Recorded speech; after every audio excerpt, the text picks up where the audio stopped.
Welcome to the White Sox Recap Podcast. I am Ryan McGuffey. First off, Happy New Year, Happy Holidays from us here at the Recap, and certainly from myself and my co-host that you'll see shortly, Brian Anderson. We wish you a healthy and happy 2025. Speaking of which, what's it going to look like for the White Sox? At this time of the year, we always look at New Year's resolutions and things that we could do better for ourselves and be better for our future.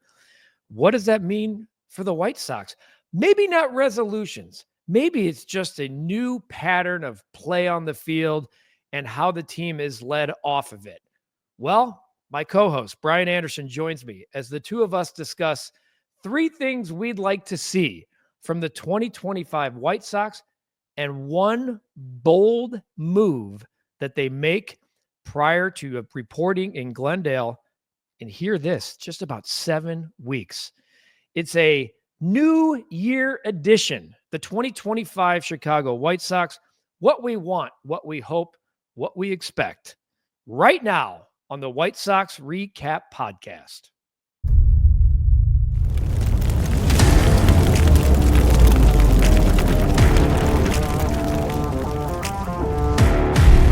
All right, my guy, Brian Anderson, Happy New Year, Happy Holidays. Christmas is now in the rear view, BA. Hope you and your family had a joyous holiday, and as we look forward to a happy and healthy New Year, my friend. You know, I shared with you a little bit. I had the best Christmas with my kid.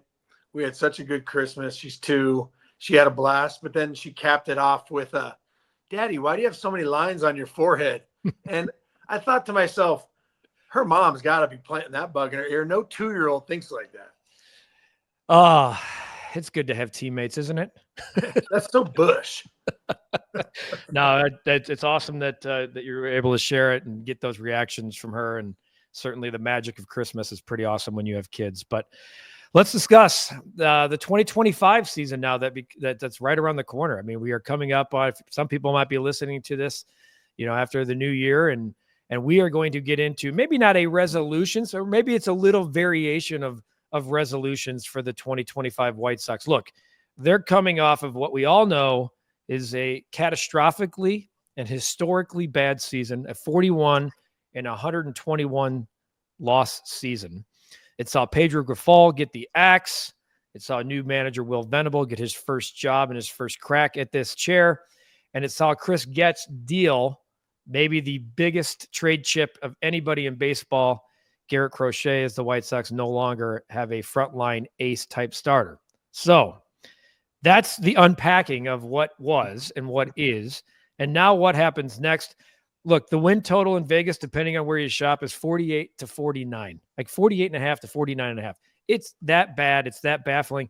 And if you think about it, that's an 8 to 10 game improvement, which most teams would take year to year. This team needs to jump a lot more than that. So, BA, I'll start with you. We're going to try to name 3 things each here that we want to see from the 2025 White Sox. What's your take? What's your first thing that you'd like to see in 2025? Well, first off, even though Cap is the biggest homer ever and loves the Cubs, I'm thinking even Cap takes the over on that Vegas bet. I mean, maybe we'll pull our money together and I'll go out there and place it in person. But yeah, I mean, to give you some to lay the groundwork here of where we're at as a group of White Sox fans. I just left the Fiore store today, and the young lady that was helping me is actually a long distant relative of a mutual friend of mine in the ownership group. And she's like, "Is your last name Anderson?" And I was like, "Yeah." I felt pretty good. She's like, "The White Sox suck." And I said, "Yeah, they're not very good right now, but the pieces in place."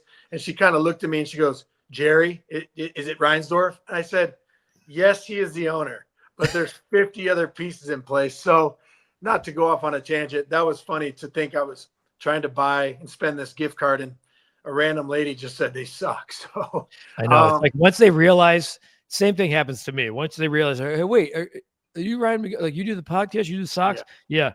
Dude, it's so bad, isn't it? I feel for you. I'm like, yeah, dude, come on. The wins and losses don't take the toll on us. It sucks that we have to talk about them, but we're not living it like the players are. We know that. Sure. So back to your question. I think the obvious is we'll both probably agree on is they got to get something for Luis Robert, right? So I think you move him. If that means him even haven't shown that he's healthy, the first maybe 10 games of spring training, you got to get rid of him. And you got to go get a plug and play bat, and you have to get a middle of the road starter for him. He has way too much upside, whether that be with the Reds, the Dodgers, someone that has some prospects and a pitcher to give. Boston kind of already made their play with Garrett Crochet, but my God, you got to go get a plug and play for Luis Robert, and you got to get a guy that middle of the rotation guy. Yeah, I mean, I don't hate that. I don't know if you're going to be able to solve both those problems with one trade of Luis Robert. I like that in terms of one thing you'd like to see on your end. I have been pretty adamant on this podcast that there's really no scenario that I would walk into 2025 with Luis Robert reporting to Glendale. That only scenario is if you're really, truly getting pennies on the dollar. But I think there's there's over 100 free agents still available. There are teams that are desperate for outfield depth or extra bats. I think about the Cubs being one of those teams. They just shaved a ton of money off their books with trading Cody Bellinger. Luis Robert costs half that and could give you superior play in the outfield. Now, where do you play him? You got Pete Crow Armstrong in center, and you got Kyle Tucker, and you got Ian Happ. You got Gold Glovers out there. That's just one team. But there are teams that I think make a lot of sense for Luis Robert. The plug and play part might be tricky because, yeah, you do have to replace him, but the White Sox are looking for controllable talent for guys that might be a year or two away. You looked at that in the Crochet deal. They got guys who aren't quite ready for 2025. But maybe in the Luis Robert case, you do need some guys to take. You need 26 guys to take the field. You need 26 guys on your roster. You need 9 guys to take the field. So to your point, maybe there is a guy, a 4-year controllable guy, or you're getting that mid-rotation piece. I'll save that because we are going to name one bold move we expect the White Sox to make prior to spring training. But I'll take that. I like your first one. Your first one that you'd like to see is Luis Robert be dealt for new, younger pieces. I will go with, this is going to sound funny and simple, but this organization, and certainly the last 3 to 4 years, has not had much of it. Competence. That's what I want. I would love to see competence from the 2025 White Sox. And that is it kind of sprays to all fields here. That's top-down competence. Chris Getz is not necessarily winning the fan vote right now, but I do think there's a chance that he could. Maybe not immediately, maybe not at the end of 2025, but as things start to go in 26 and 27, at least in my seat right now, I like a lot of the additions that he's brought in from the outside. And I'm not talking about on the field. I'm talking about off the field. He's bringing in guys from all over Major League Baseball that have come with very high accolades, very high recommendations, that have worked in other places where they've won. They're different sets of eyes. Even the Phil Nevin move. I didn't want Phil Nevin to be the White Sox manager, but I like the idea of bringing him in as a guy who's been in the game as a successful player, has been in the game as a manager, to kind of be that extra set of eyes on pro personnel. He checked that box you were talking about, right? Yeah. Like Will Venable, build a staff, but build some reputable names, right? Like phenomenal college player, hit for power, players love him. You add him as a bench coach and Grady Sizemore, now we're talking. So there have been signs of competence from Chris Getz, and a lot of people would laugh that off because of he was responsible for putting the roster together for the worst team in history. That is true. That is 100% true. He was dealt a shit sandwich, and it tasted even worse than he thought when he took over the job. Now, he did have some of these guys. I love that they moved on from Pedro Grifol. They didn't have a lot to work with. And if you look at their win expected probability, they should have probably been more like a 49-50 win team. They just lost a lot of those games late that they shouldn't have. Which is nuts to me, right? Like, yeah. It's funny we're even having this conversation because I get rebuilds, right? I get that sometimes players move on. I mean, I remember when we won the World Series, like the next day, Carl Everett called me. He's like, I'm out of here. They're going younger. And it's the sad nature of the business, but my God, the fact that we're sitting here going, yeah, BetMGM had them having at least 49 wins. That that seems like madness. Like that's insanity talk to me. Especially in 2025, because the way baseball is set up with the structure and revenue sharing, it's not made for teams to be the worst team in the history of the game. It's just not. Maybe 60-win teams, maybe 58-win teams, but not 41-win teams. All right, so you got moving Luis Robert. I'm looking for organizational competence. What's next on your list? I'm saying all gas, no brakes to get to 63 wins. So my point being is the optics of that look a lot better for people like us hosting a podcast, because then we go, holy shit, they won 20 more games than last year. But at the same time, we've talked about the standard before, right? Like, you should be able to take high-level prospects that you've drafted with a major league roster and roll out there and win 60 games. Like, you should. And if you don't do that, like, people's heads need to roll. So to that point, that's for me, number 2 is you make it a point to, like, stay out of the triple-digit loss column. And to take a quick step back, I agree. You know, like, Getsy should hold his feet to the fire a little bit. But I think if Jerry Reinsdorf were to miraculously call him tomorrow and say, blank check, dude, spend $300 million, I don't care, we wouldn't be having this conversation. So I like it. I mean, this would be what, a third straight season of 100 losses, or is it a third straight season? You're not counting. No, but like, it's Chicago. I mean, I don't think, unfortunately, I love that goal for you. Like, I like that goal for a first-year manager saying, you want to not be a laughingstock? And this might sound funny, 99 losses, but bring that up in spring training as a message. Like, be different. Be the change. Start the change right now. No one is expecting the White Sox to win, obviously, with those win totals in Vegas or the division. But you can set a different message, especially with a young team, a young, hungry team that's trying to prove their worth in the major leagues. So mine is development. That's what I'd love to see, because, and look, so far, my 2 things, competence and development. Yeah, very vague terms on your part there. They are, but they're really not when you're talking about the Chicago White Sox. Sure. Development is the key to this whole thing. It's the key to what I just said about maybe there's a light at the end of the tunnel for Chris Getz. This organization failed the rebuild for 2 reasons. The first rebuild. Number 1, they didn't complete it by signing 9-figure contracts. They didn't bring in a superstar to complement the young pieces that they called their core and ended up paying as if they were stars. But most importantly, it's number 1 by far, they never developed any of those guys. Yoan Moncada, Eloy Jimenez, even Luis Robert to some extent.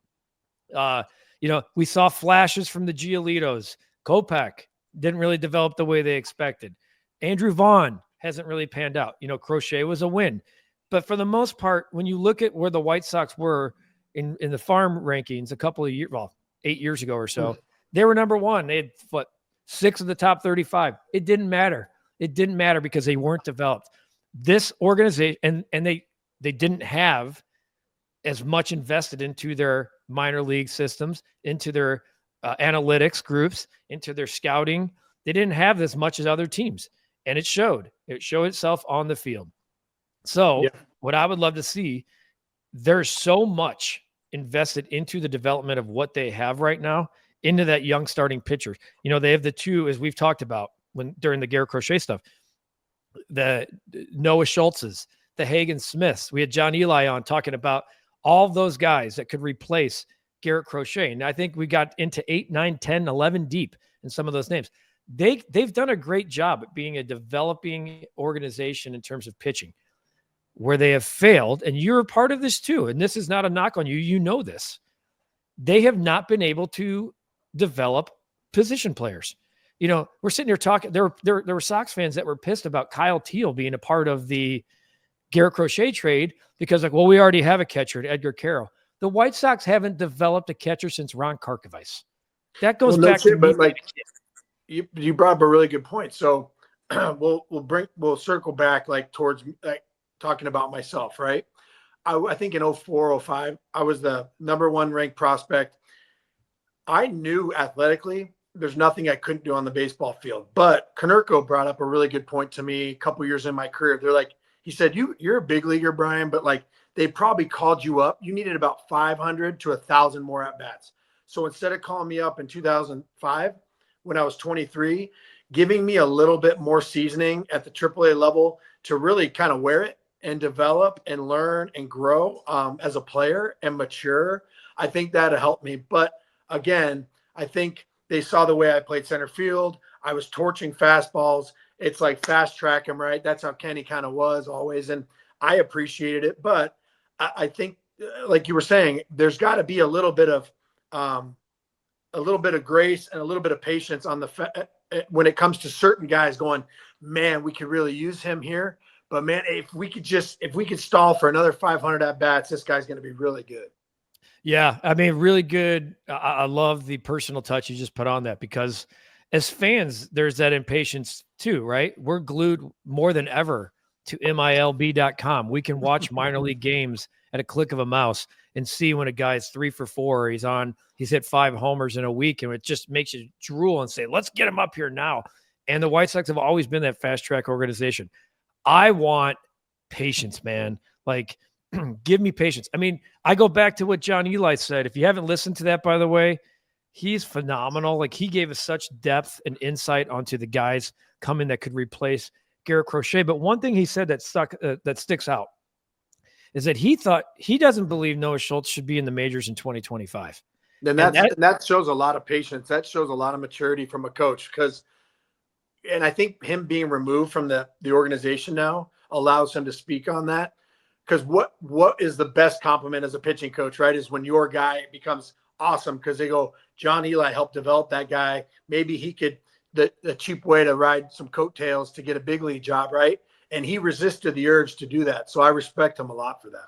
Agreed. So, but that's the stuff I'm talking about. I'd rather the player get 500 to 1,000 more at bats. So 1 or 2 seasons, or certainly a full season in AAA or AA, than, well, hey, it's the trade deadline and we just dealt 3 more guys. Oh, he's hitting 240, but we should get him up here. No. That's the one thing I liked about not bringing Colson Montgomery up last year. He didn't have a great year.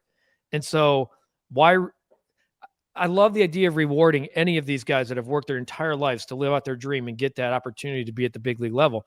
But if you have had a tough year in AAA, then you're bringing a guy up in September to a team that's chasing and has national eyeballs on him for losing. I was really happy that they let him and then go to the Arizona Fall League for a couple of weeks, finish your season on a high note, and let's talk about 2025. All right. But the breaking balls and pitching doesn't get worse. So I can tell you firsthand. And you talked about on a national spotlight. I was combing through some recaps from the season from last year, and shit, man, Cap freaking, he was every day. They're still shitty. They're going to break the record. Yep. Those were the eyeballs that we had and we needed. And I'm hoping, again, to your point about chasing 63, I actually like that a lot. And, and I think it's at least let the guys, it's a weird goal to have, but not when this is what has been set, and stop being the laughingstock, be part of the change. All right. So we've both named 2. What's your third?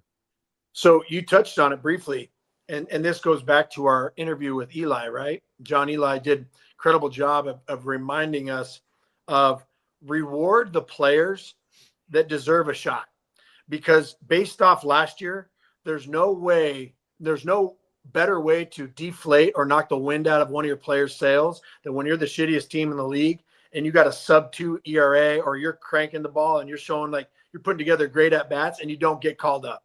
Like, what the hell is the guy supposed to do after that? You're going, coach, I'm a AAA All-Star. I'm an International League All-Star, and I can't get called up, and our team's at the bottom of the barrel in the AL Central. So I think Chris Getz and the organization, Paul Janisch, I think now that they kind of have like free reign to say like, hey, like guys, that message will be on the forefront in spring training. Like, guys, you saw what we had last year. Like, we're going to make some changes, but you're going to get opportunities. If you're dealing in AAA, come show us what you got. Yeah. And he was talking specifically about a couple of relievers that were the best relievers in the minor leagues, certainly in the Southern League, that got cups of coffee, or I shouldn't even say cups of coffee. They got promoted to AAA and were still there cooking and never got that call up. And there was certainly the White Sox needed, every team needs bullpen help in the White Sox. Hopefully in 2025, like they just bring all those guys to camp and let them compete, and the best guys win. And like you said, if a guy has got 6, 7, 8, crappy appearances, there's a guy waiting to cook in AAA. You just swap him back out. Yeah, and there's like the Hagen Smiths. Like I get you don't want to start his clock, but the I don't want to start the arbitration clock game when you have 40 wins. That shit ain't gonna fly. And I think Chris will do a good job of rewarding players. All right, so I like so those are your three. To put a bow on that, I think those are a strong three. I'm not sure which of those are my favorite because they're all good. I think they all equal like the same. They're all part of trying to get this thing turned back around again, which leads me to mine, and it kind of goes into with your 63 wins. Change the narrative. That's my third one.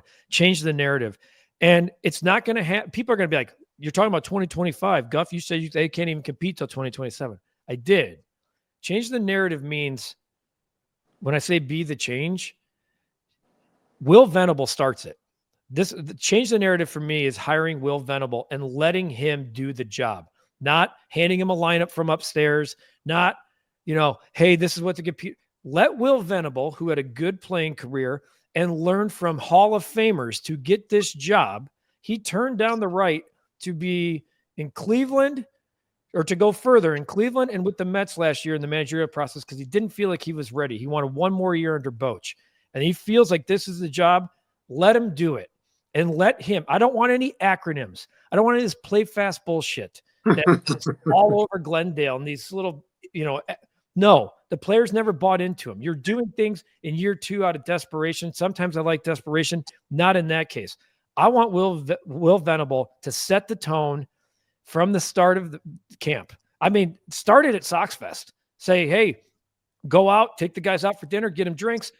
Today's where we start Today's where we start to change. When you report to Glendale, it's all gas, no brakes. I like that from you earlier. All gas. Well, no, and you're absolutely right. Like, first off, don't buy them drinks, buy them video games. True. Good point. The landscape's changed a little bit, Guff. But good point. Yeah, well, but no, like one thing I always respected about Ozzy, day one, clubhouse, before we even took the field. This is how we're going to do it. Young guys better throw strikes. Be on time. I don't give a shit if you're going through divorce, hungover, show up ready to play. And it doesn't matter if you're Jim Thome or you're me. Like, you don't run a ball out hard, lack of effort, we're sending you down. We're going to trade you. Like, the bare minimum, the standard is we can stink, but Chicago White Sox fans will never, ever tolerate not hustling, not running the ball out, not communicating, not playing catch. You can do that. You're a major league player. Yep. And that's exactly what I'm saying. Like when Pedro Grifol was saying, play fast and this team is built for him. It wasn't. This team needs to be sharp defensively. It needs to run first to third. It needs to not get caught in like the same kind of rundowns. It can't miss the cutoff men. I know that's like basic fundamental baseball that we all learned at 8, 9, 10, 11 years old, but this team hasn't fundamentally played good baseball. I'd rather watch them lose 4-2, but be like, damn, that was a good baseball game. Or they lose 6-5 where they just didn't have enough, but they played the game hard and they chased they chased the first place team all the way to the end. We haven't had that. Even when the White Sox won the division 21, it didn't feel like that. That's the kind of stuff where I'm saying change the narrative. It's not going to equal a lot of wins in 25, but if you set that tone, it's going to change people's thinking about coming to the White Sox in 26, 27, and 28 when it's time to actually add guys. Well, yeah, like would you say those cliche one-liners, like they hang up around the stadium? That's the equivalent of like my wife hanging like a live, laugh, love in the kitchen. Instant divorce. I told her we have some non-negotiables. I'm like, if you ever hang that shit in our house, like live, laugh, love. I'm like, don't ever tell me what to do while I'm eating. Like, I don't need you to, like, if my daughter makes me smile or says something funny, I'm not going to look up in the kitchen and be like, there it is, honey. It says laugh. I got it. Yeah, it's so stupid. I love it. All right. So those are our three things that we'd love to see from the White Sox in 2025. Before we take off here, I asked you to pick or to name one bold move the White Sox would make before spring training. Now, keep in mind, I should bold the word bold and italicize it and underline it because it probably doesn't mean bold at like the Cubs are thinking or bold like the Dodgers or Yankees are thinking. So it's one bold move. Like people are going to make bold. That's not bold. So what's one move you expect the White Sox, or you'd like to see the White Sox make before spring training? It's going to be a fun one. It may not be a complete, scoreboard changer, but I think if they're smart, they go snag a guy like Kike Hernandez, free agent, play everywhere, go play center, short, third, second. He'll be that lightning bolt off the bench, and he'll light Luis Roberts' fucking ass up if he doesn't run the ball out to first base. He'll be like, "What are you doing, dude?" But Luis won't be there anyway, so it matters. It's funny that a guy like Kike Hernandez has spent his entire career with basically the Dodgers, Red Sox, and Dodgers, and the same teams keep acquiring him when it's time to run for or go for a postseason berth. I don't hate that. I do that. They need players like that. Those are the type of guys he is a free agent.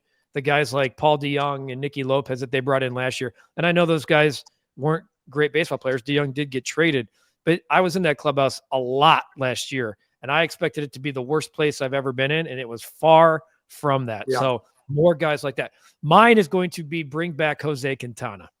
Bring back Jose Quintana as a stabilizer, front line, or at least front of your rotation. He can be the guy you rely on. He can be the opening day starter. He can come back to a place he already knows. He likes the city. He spent a bulk of his career here. He's comfortable here. And let him show the young staff what it's like to work every fifth day. This guy, I think he made 11, 13, 14 starts last year for the Mets, but he won a playoff game. Like, he should be a guy that, to me, a lot of teams are trying to add a fourth or fifth or sixth starter that would line up and get Quintana. If you have to give him a couple extra million in order to do that, I would. If it's I think like a 1 for 15 with maybe an option on the back end, or if you have to do 2 for 22 or something, BA, I would do it. Quintana's arm has held up. He has a 3.7 ERA over the course of his career. You talked about it when you started by trading Luis Robert. You needed a mid-rotation guy. Bring that guy back to lead this rotation and show young guys what it's like. Yeah, lefties with 4 pitches too. I mean, no team's going that good to turn that down, especially not the Sox. So it's a great call. So seriously, like I'm being dead serious about this. Could you imagine they do something like go out and get Quintana and a Kike? Because now you basically have a Quintana being part of your 9, and you have Quintana being part of that group. That's the leadership type stuff that you can. And look, people are gonna be like, why would Quintana want to sign here? All of these, if Quintana pitches really well for 3 months, guess what's happening? He's going to a contender.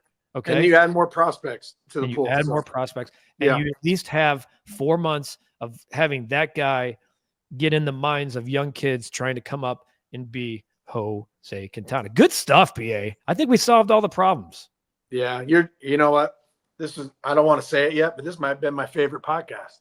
Oh boy. I think you've said that the last 8 we've done. So this is the 9th one we've done. Hey man, I appreciate you as we head into the new year. I'm really glad that as you said, we exchanged some texts over the last couple of weeks. Very reflective time of year for me. I try to take a step back and look at the year that was and the people in my life. And I'm very happy that you and I have connected to do this, not just for the fans, but certainly for the both of us. It's been fun to just have you part of my daily life. And I think this thing's only going to the moon and back, baby. So for the people who have hopped on from the beginning, we appreciate you, but there's a lot more to come. We have a lot more guest ideas, a lot more things that we want to do in 2025. So BA, I really appreciate you, my man. Same here, brother. Happy New Year to all of you who listen to us here at the White Sox Recap Podcast and all of the stuff that we do daily on the recap. For Brian Anderson, I'm Ryan McGuffey. Have a happy and healthy and very safe 2025, and we'll see you guys in the new year. Take that.